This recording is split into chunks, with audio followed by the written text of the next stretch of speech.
Hello friends, welcome back to my YouTube channel Deepti's maths mind academy. मैंने आपको अपनी first video में number system के बारे में बताया था और मैंने आपको ये बोला था कि नेक्स्ट वीडियो में मैं आपको रिप्रेजेंटेशन ऑफ नंबर्स बताऊंगी नंबर लाइन पर। तो आज का हमारा टॉपिक यही है, representation of numbers on number line. देखिए, सबसे पहले हमें पता होना चाहिए नंबर लाइन क्या होती है। नंबर्स तो हमने पढ़ लिए कि क्या क्या होते हैं, natural number, whole number, integers, rational, irrational, real and so on. तो आज हम देखते हैं कि नंबर लाइन क्या है। नंबर लाइन एक स्ट्रेट लाइन होती है जो हम इक्वल पार्ट्स में, जिसको हम इक्वल पार्ट्स में डिवाइड करते हैं। मिड पॉइंट पे हम लेते हैं 0 मतलब स्टार्टिंग पॉइंट, और उसके बाद हम 1 यूनिट इंक्रीज कर देते हैं, 1 2 3 सो ऑन। और इस 0 के इस साइड मतलब लेफ्ट हैंड साइड होंगे negative numbers, -1 -2 -3 and so on. ये एरो का मतलब क्या है कि ये लाइन हम एक्सटेंड कर सकते हैं, लाइक 4 5 6। अब इतने सारे नंबर्स होते हैं, इनफाइनाइट तक होते हैं, तो हम उन सब नंबर्स को यहाँ पर लिख नहीं सकते, इसलिए हम इस लाइन को एक्सटेंडेड फॉर्म में शो कर देते हैं।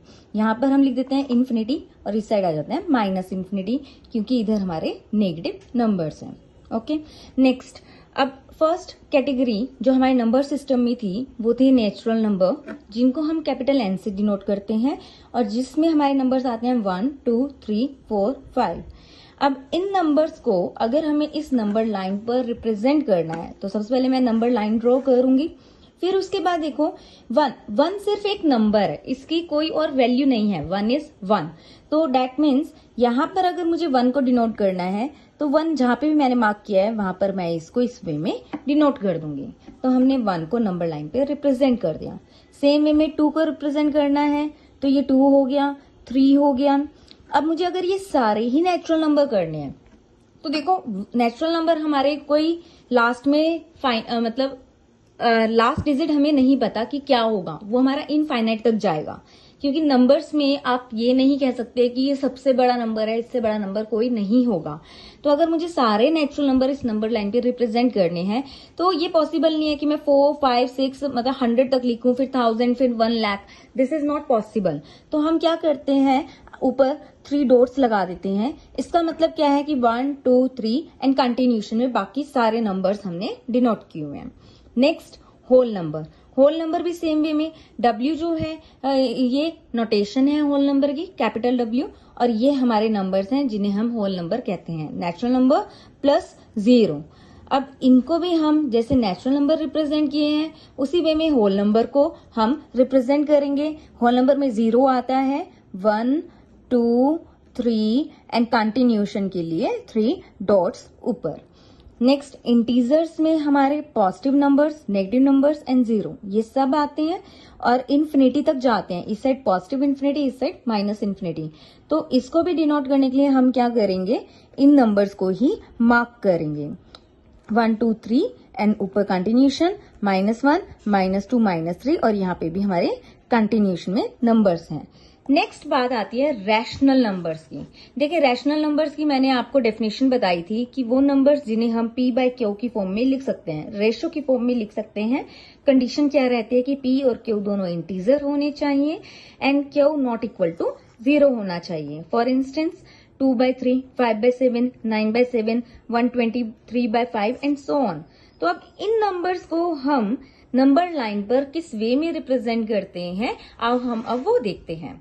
सबसे पहले देखो 2/3, यहाँ पर P/Q फॉर्म में क्या होता है, न्यूमरेटर हमारा P है एंड डेनोमिनेटर Q है, तो इनके बीच में कुछ ना कुछ रिलेशन होगा, लाइक P या तो लेस देन Q होगा या Q लेस देन P होगा।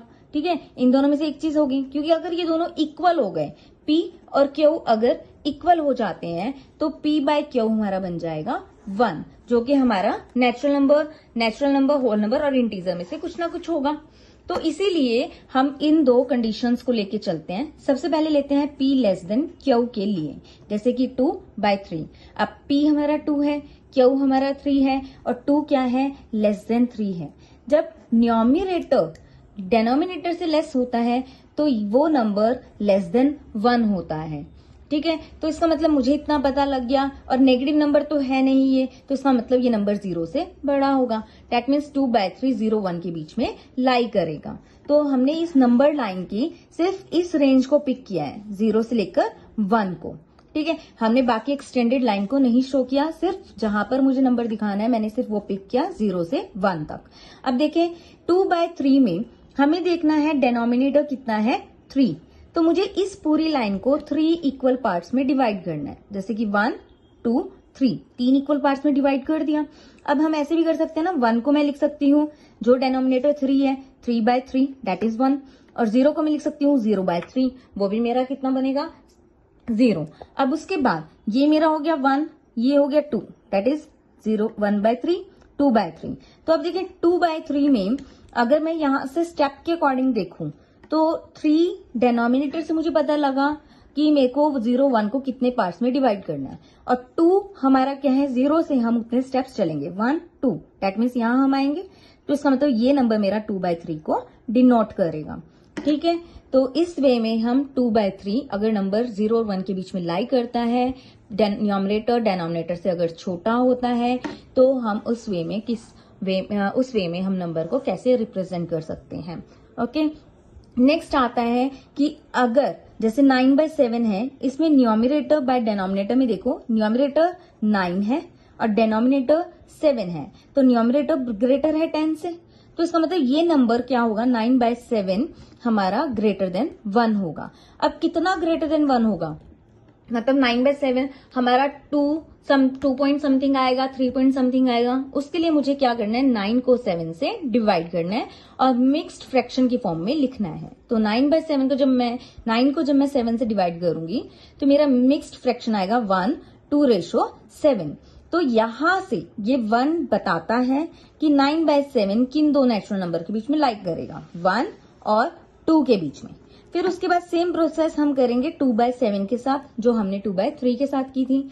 हमने 1 और 2 के इस लाइन को 7 इक्वल पार्ट्स में डिवाइड करना है, 1 2 3 4 5 6 7, और उसके बाद 1 से स्टार्ट करेंगे और 2 है तो 2 स्टेप्स हम मूव करेंगे, तो ये हमारा बनेगा 2/1 2/7 दैट इज 9/7।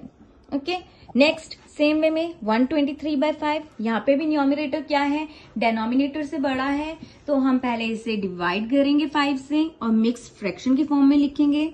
तो यहाँ पर हमें नंबर मिलता है 24, तो इसका मतलब ये नंबर हमारा 24 और 25 के बीच में लाई करेगा। तो सबसे पहले हमें ये पता लग गया कि नंबर हमारा कहाँ लाई कर रहा है। फिर उसके बाद हमने इस चीज को लेके चलना है, डिनोमिनेटर में 5 है तो 24 25 को हमने 5 इक्वल पार्ट्स में डिवाइड कर देना है, और 3 का मतलब 24 से हम 3 स्टेप्स मूव करेंगे, तो ये नंबर हमारा आ जाएगा 123/5 दैट इज 24 3/5। इस वे में हम अपने रैशनल नंबर्स को रिप्रेजेंट कर सकते हैं। अब सेकेंड वे देखें कि अगर मैं 2/3 को डिवाइड करूं, 2 को 3 से डिवाइड कर दूं, जैसे इस वाले एग्जाम्पल में, तो 2 को 3 से डिवाइड करके हमें क्या मिलेगा, 6 पर जाएगा 18, अगेन 2 फिर 6, मतलब ये रिपीट होता रहेगा। तो इसका मतलब ये नंबर 2/3 हमारा एक रैशनल नंबर है, लेकिन ये कहीं पर भी टर्मिनेट नहीं कर रहा, मीन्स हमें डिनोमिनेटर कभी भी 0 नहीं मिलेगा।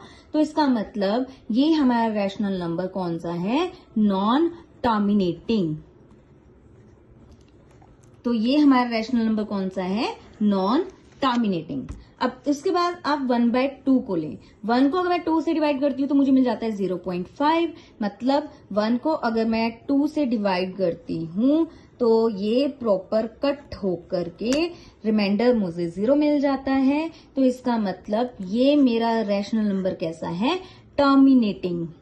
This is terminating rational number. तो यहां से मुझे दो डेफिनेशंस मिल जाती है, एक नॉन टर्मिनेटिंग और एक टर्मिनेटिंग। तो इसका मतलब रैशनल नंबर्स के आगे दो कैटेगरीज हैं, एक वो नंबर जिनको अगर मैं उनके डिनोमिनेटर से डिवाइड करूं, मतलब p को अगर मैं q से डिवाइड करूं तो मुझे रिमाइंडर कभी 0 नहीं मिलता और ये आपके रिपीट करते रहते हैं। और इसी तरह से वो नंबर जिनमें रिमाइंडर 0 मिल जाता है वो नंबर हमारे टर्मिनेटिंग होते हैं। अब जो नंबर हमारे ना तो रिपीट करते हैं, जैसे यहाँ पे 6 ही आता रहेगा, रिपीट नहीं करते और टर्मिनेट भी नहीं होते, मतलब रिमाइंडर 0 नहीं मिलता, उन नंबर्स को हम इरेशनल नंबर्स की कैटेगरी में अब हम इरेशनल नंबर्स को चेक करेंगे कि हम कैसे नंबर लाइन पे रिप्रेजेंट करते हैं। इरेशनल नंबर्स वो होते हैं जिन्हें हम p/q की फॉर्म में नहीं लिख सकते, फॉर इंस्टेंस √2, √3, √5, √7। अब इनको रिप्रेजेंट करने के लिए मुझे पाइथागोरस थ्योरम का पता होना चाहिए। पाइथागोरस थ्योरम क्या होती है कि एक राइट एंगल ट्रायंगल जिसमें बड़ी साइड हमारी हाइपोटेनियस होती है और 90 डिग्री का एंगल जिन दो साइड्स पे होते हैं उनमें से एक बेस होती है और एक परपेंडिकुलर होता है। तो इन तीनों साइड्स में क्या रिलेशन होता है, square of hypotenuse is equal to sum of square of base and square of perpendicular.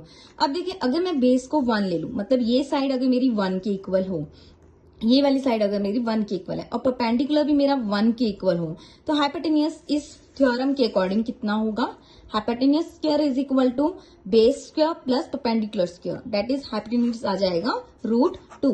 अब इस चीज को हम यहाँ अप्लाई करेंगे।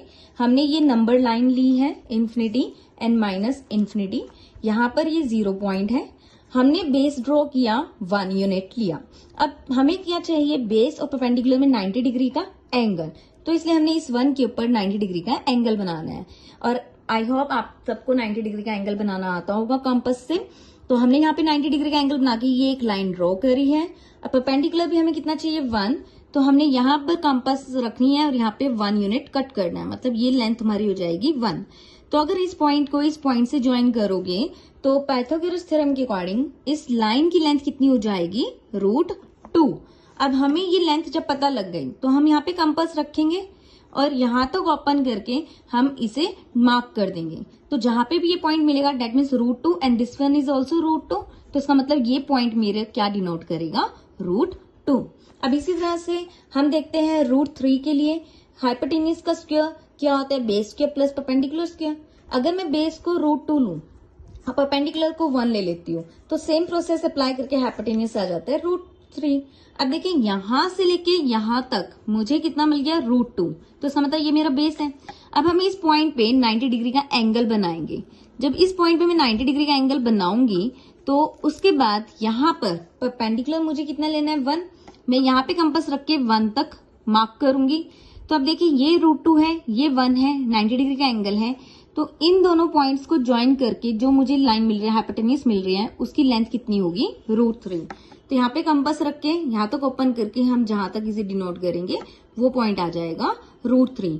सेम वे में √3 और 1 को लेंगे, √3, 1, और इसकी हेल्प से हम फाइंड आउट कर सकते हैं और भी इरेशनल नंबर्स। अब यहाँ तक हमने क्या स्टडी किया है कि डिफरेंट काइंड्स ऑफ नंबर्स को हम किस वे में रिप्रेजेंट कर सकते हैं एक नंबर लाइन के ऊपर। आई होप आपको ये सब समझ आया होगा। अगर आपके कोई क्वेरीज हैं तो आप प्लीज वो कमेंट बॉक्स में लिखें, और मेरी वीडियो से बने रहने के लिए और आगे और ऐसी वीडियोस देखने के लिए आप मेरे चैनल को सब्सक्राइब करें, इन वीडियोस को लाइक करें और जितना हो सके उसे आप शेयर करें। Thank you so much, bye bye.